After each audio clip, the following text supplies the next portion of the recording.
Eh bien bonjour à tous, c'est Aquabidule35 et aujourd'hui on se retrouve pour une petite vidéo sur les spinnerbaits. Alors le spinnerbait c'est vraiment le leurre par excellence pour pêcher en début de saison parce que les brochets ont tendance en fait à quitter les branches pour aller se réfugier dans les herbiers et en début de saison utiliser un leurre en fait passe-partout où il suffit de changer l'animation, ça permet souvent de trouver rapidement la pêche et de prendre rapidement du poisson en quantité. Donc voilà, si vous avez des spinners en début de saison, c'est vraiment nickel, ça permet de rentabiliser, je dirais, un petit peu sa pêche et de pêcher un petit peu n'importe où avec le même leurre. Il suffit en fait d'animer. Il suffit en fait de changer son animation pour s'adapter à l'humeur du poisson. Voilà.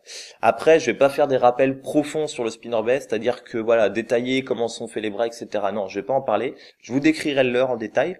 En revanche, deux choses importantes que je tiens à souligner. Moi, pour les spinners à brochet, entre guillemets, je vais utiliser souvent des palettes Willow. Donc, il va y avoir deux types de palettes. Les palettes en feuille de saule, comme ça, donc des palettes Willow. Et vous allez avoir des palettes rondes, donc des palettes en forme d'ongle, entre guillemets. Et donc, on va appeler ça des palettes Colorado. Et moi, je vais toujours préférer la palette Willow pour le brochet.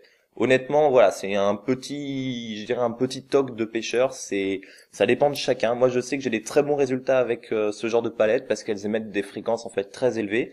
Mais après, voilà, si vous avez des bons résultats avec des palettes rondes par chez vous, vous pouvez aussi pêcher avec des spinners à palettes rondes, tout simplement. Je vais faire aussi un dernier rappel, c'est sur les grandes animations avec un spinnerbait. Moi, je vais en retenir 4 qui vont vraiment m'intéresser. Ça va être la linéaire pour pêcher un petit peu n'importe où. Il va y avoir le slow rolling. Donc le slow rolling, en fait, c'est ramener le spinner au ras du fond, de manière à ce que celui-ci gratte un petit peu le fond, et pour prendre des poissons qui seraient vraiment collés sur le fond, notamment le cendre qu'on peut prendre au spinner avec le slow rolling.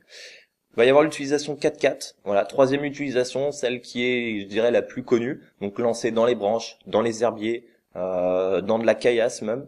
Et après, il va y avoir l'utilisation pour pêcher, je dirais. Alors, c'est pas de la pêche à verticale, mais en fait, on laisse tomber le leurre verticalement devant un obstacle. On laisse tomber le leurre à l'aplomb d'un obstacle. Et le poisson sort de l'obstacle pour s'emparer du leurre, tout simplement. Donc voilà. Moi, je vais retenir ces 4 utilisations. À chaque fois, je vous expliquerai quel spinner pour quelle utilisation et je vous détaillerai le spinner. Puis bien sûr, je vous mettrai des petites images avec des poissons pris avec ces spinners pour rendre la vidéo un petit peu plus interactive. Voilà. Donc j'espère que ça vous plaira. N'hésitez pas à me mettre en commentaire les spinners que vous aimez bien utiliser, sachant que je vous dis d'avance, moi il y a le spinner Lucky Craft et le spinner de chez Ilex que j'apprécie énormément. Je les ai tout simplement pas rachetés après les avoir perdus parce que j'ai voulu essayer d'autres spinners qui marchent tout aussi bien. Voilà. Donc on va commencer cette vidéo avec un spinner de chez Bouya, donc un spinner que j'ai choisi en 10 grammes. Au niveau de la tête, alors sur la tête vous avez les opercules, les écailles de moulet en fait sur la tête plombée. Honnêtement ça se voit pas tellement et c'est pas très utile sur un spinnerbait. En revanche vous avez un œil bien visible qui peut avoir son effet. Voilà, les carnassiers sont plutôt réceptifs en fait à ce signal œil, donc ça peut avoir son avantage. Au niveau donc, on va continuer sur la tête plombée. Au niveau de l'ergot que propose ce spinner, donc c'est un ergot qui est relativement gros, donc ça permet de bien maintenir les leurres. Bon, il est un petit peu gros pour mettre des worms ou des crocs. Par contre, pour mettre un shad ou un twist, ça va vraiment parfaitement. Au niveau de l'hameçon, rien à dire. Un hameçon fort de fer, très très piquant, avec un ardillon relativement important. Donc si vous avez l'habitude d'écraser vos ardillons, là vous pouvez le faire parce que il est vraiment gros. Ça maintient vraiment bien le poisson sur le spinner. Avec ce spinner, j'ai jamais eu aucun décroché. Après, on va voir un petit peu la jupe. Donc la jupe, c'est une jupe qui est vraiment très touffue. Il y a beaucoup de poils, on va dire. C'est des poils qui sont larges, donc ça offre un bon volume dans l'eau. Et en plus de ça, elle est relativement élastique, donc elle résiste plutôt bien aux dents du brochet. Un avantage de cette jupe, ça va être le fait en fait qu'elle est faite d'un seul tenant. Vous voyez, en fait, c'est tout simplement une bande de plastique, de silicone qui a été coupée et qui a été enroulée sur elle-même. Ce qui fait qu'il n'y a pas d'élastique, pas de fil de fer, pas de fil de lin, enfin quoi que ce soit. Vous voyez, c'est directement la jupe qui est enroulée sur la tête du spinnerbait et donc le brochet peut pas couper ce qui maintient la jupe ici et la jupe reste bien fixée sur le spinnerbait. Il n'y a aucun souci à ce niveau-là. Le seul petit bémol au niveau de cette tête plombée et de ce tout, on dira, c'est tout simplement la peinture qui va avoir tendance à s'écailler lorsqu'on passe sur des pierres. Mais vous verrez que la plupart des spinnerbaits, dès qu'on passe sur de la roche, ils ont tendance en fait à s'écailler et à s'abîmer à ce niveau-là. Voilà. Au niveau des bras du spinnerbait, oui, parce que le spinnerbait il a deux bras, donc le métal est relativement solide et assez flexible, ce qui permet en fait de lancer le leurre contre une branche sans que celui-ci se déforme et soit définitivement tordu. Donc le métal tient bien, franchement il n'y a aucun souci, et en plus il est un petit peu élastique, ce qui offre, je dirais pas un rebond au leurre quand il passe sur un obstacle, mais voilà, ça empêche que le leurre s'écrase totalement en passant sur un obstacle. Pour ce qui est des palettes, donc la dernière palette, elle est fixée avec un petit baril à billes, donc elle tourne vraiment très bien, il n'y a pas de souci. Et la deuxième palette, elle est sur un étrier libre. Alors ça plaît ou non, je sais qu'il y a des pêcheurs qui aiment pas du tout les étriers libres. Donc voilà, là vous avez un étrier qui va être libre. Et la deuxième palette, en fait, elle est maintenue à distance de la première par des billes. Voilà, tout simplement. Donc la distance, elle est convenable, elle est pile ce qu'il faut. Un tout petit peu plus, ça aurait pas dérangé, mais de cette manière-là, ça tient aussi très bien. Voilà. Un petit bémol au niveau donc des anneaux brisés qui tiennent voilà tout simplement la dernière palette sur la hampe, enfin sur la hampe, sur la tige et sur le petit rouling. Les anneaux brisés sont relativement fins et lorsqu'on lance le spinner et que celui-ci tape dans une branche ou tape dans une pierre, ils ont tendance en fait à un petit peu se déformer, donc c'est pas tip top. Mais voilà, il suffit de les changer, ça coûte rien et puis c'est un spinner qui a une bonne durée de vie quand même dans l'ensemble. Au niveau des utilisations, alors comme c'est un leurre qui va faire 10 grammes, moi je vais l'utiliser en linéaire pour prospecter à mi-eau ou alors pour faire du slow rolling, tout simplement. Et aussi, comme il a une tige relativement flexible et que c'est un spinner qui coûte pas cher, qu'on peut perdre sans problème, je vais le lancer dans des branches immergées, donc voilà, le mode 4x4 mais sous l'eau, tout simplement. Ouais, grosse perche.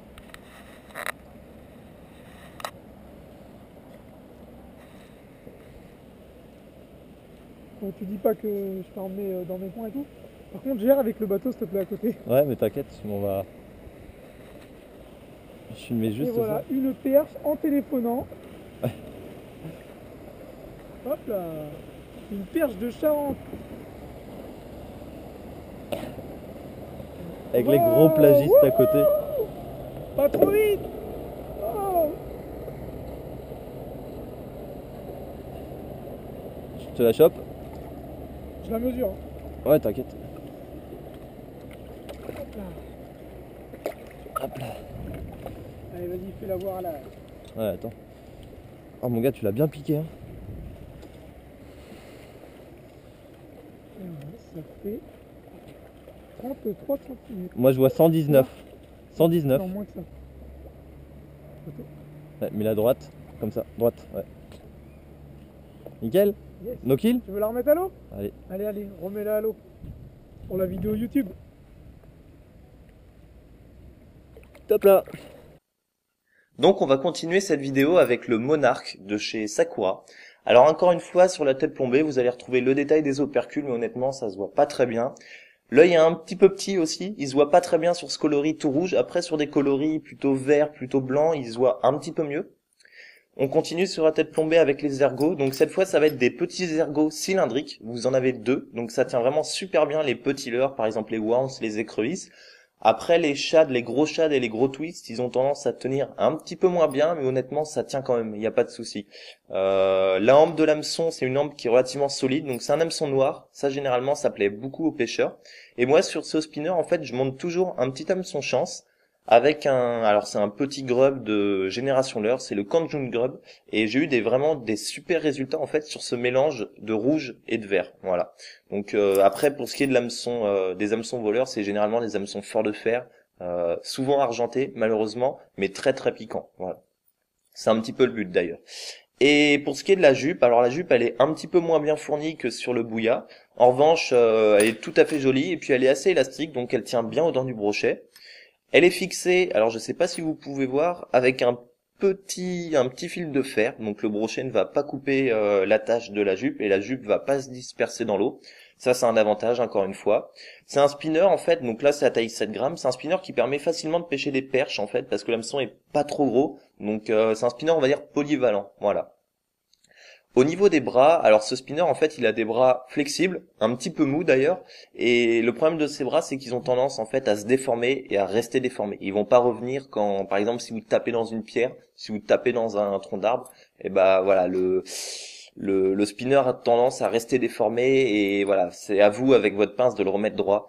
Donc c'est le petit bémol de ce leurre là. Par contre, pour ce qui est des palettes, donc la dernière palette, encore une fois, fixée avec un petit baril à billes, donc elle tourne vraiment très bien, des anneaux brisés forts de fer, et donc la deuxième palette, elle est maintenue à distance de la première par c'est une petite gaine en plastique, c'est un petit tube en plastique, vous voyez, et donc la distance entre les deux est bonne, il y a pas de souci à ce niveau-là. C'est un étrier qui est pas totalement libre, c'est-à-dire que on va dire proche de l'œillet du spinnerbait, vous avez une petite soudure et une petite bille, ce qui fait que l'étrier en fait est pas totalement libre. Il est mobile sur 1 centimètre, mais au-delà de ça, il pourra plus bouger. Donc c'est un avantage, c'est un inconvénient, à vous de voir. Moi, j'ai tendance à pas trop aimer, laisser la graffe libre en fait sur ce spinner, tout simplement parce que des fois la graffe en fait vient se loger derrière cette petite bille. Et donc le spinner nage mal par la suite. Donc généralement, je mets un petit élastique, ce qui me permet de bien maintenir la graffe à ce niveau-là. Après, pour ce qui est des palettes, j'en ai pas trop parlé, c'est des palettes qui sont relativement petites en fait, qui vont émettre donc des vibrations relativement faibles, et ça c'est sympa lorsque le poisson est actif, mais pas trop, et un petit peu tatillon. Donc quand les poissons vous font des tapes courtes, par exemple sur les spinnerbaits, quand ils viennent juste donner un coup de tête et pas mordre franchement le spinner, sortir le petit monarque, ça peut avoir son avantage. La peinture, j'en ai pas parlé, j'ai complètement oublié. La peinture va mieux tenir que sur le bouillat, c'est-à-dire que vous pouvez passer plus facilement sur des pierres sans que la peinture s'écaille. Après, ça reste un spinner et c'est pas fait pour passer sur de la roche. Sur le bois, il y a aucun souci, la peinture s'écaillera jamais. Par contre, voilà, tout ce qui est roche, cailloux, ça va pas être tip top. Au niveau des utilisations, alors moi je rappelle que j'ai la taille 7 grammes, donc je vais l'utiliser en linéaire pour passer au-dessus d'obstacles ou pour passer en plein milieu de l'eau, mais plutôt proche de la surface, c'est-à-dire je vais pas dépasser 1 mètre en profondeur, 1,50 m. Je vais l'utiliser en slow rolling dans des tout petits bras où il y a seulement 1 mètre de profondeur, et après je vais l'utiliser en mode 4x4 pour pêcher n'importe quel obstacle, c'est-à-dire branche ou herbier à 1 mètre en surface ou même à 2 mètres de profondeur, ça passe à peu près. Et je vais aussi l'utiliser pour pêcher à l'aplomb d'obstacles parce que les palettes tournent à peu près bien à la descente. Après, c'est pas fou non plus, c'est-à-dire qu'il y a des spinners qui tournent beaucoup mieux à la descente. Mais voilà, ça tourne à la descente, donc on peut l'utiliser aussi un petit peu comme ça. Essayez souvent de mettre un hameçon chance sur le monarque. Je trouve que l'hameçon est un petit peu court pour le brochet. Et comme le brochet a tendance à faire des tapes courtes en début de saison, je vous conseille d'avoir un petit chance avec un petit trailer. En plus de ça, l'avantage d'avoir un hameçon chance, c'est que le trailer nage beaucoup mieux que lorsqu'il y a la jupe. Bon, et ben sacré poisson avec Manu. Une grosse galère aussi parce que j'ai plus de batterie. De deux, le poisson s'est décroché, il a retapé alors que j'avais un nœud au bout de la canne et j'ai dû passer le fil à Manu pour qu'il tienne le poisson. Enfin bref, une galère comme d'hab et un beau poisson et une belle journée, une belle dernière journée de pêche avec Manu. Et encore une fois Manu Accroche-toi même pas sur mes coins, parce que sur ouais, les liens, ça marche. c'est ça. Bon allez, viens là mon coco. Hop. Et tu vois, il y a un truc qui m'inquiète, c'est que les poissons ils commencent à avoir plein de sangsues sur la tête. Des sangsues. Il y a 65-66, il est aussi gros que celui que j'ai fait la dernière fois ensemble. Tu veux le mettre? Regarde, tu vois les sangsues là sur la tête? Regarde. Ah ouais. Ils en ont tous. Je comprends pas en ce moment. Hop là. Tiens. Ah. Allez. Super poisson. Magnifique poisson. Voilà. Qui va repartir comme une fusée. Comme une balle. Il est reparti comme une balle? Ouais. Donc on va terminer cette vidéo avec mon petit bijou, le Super V-Flat de Megabass. Alors c'est vrai que c'est un spinner qui coûte cher, mais vous allez voir en fait quand je vais vous le décrire que ce prix est justifié et que il va vraiment vous offrir une durée de vie supérieure aux autres.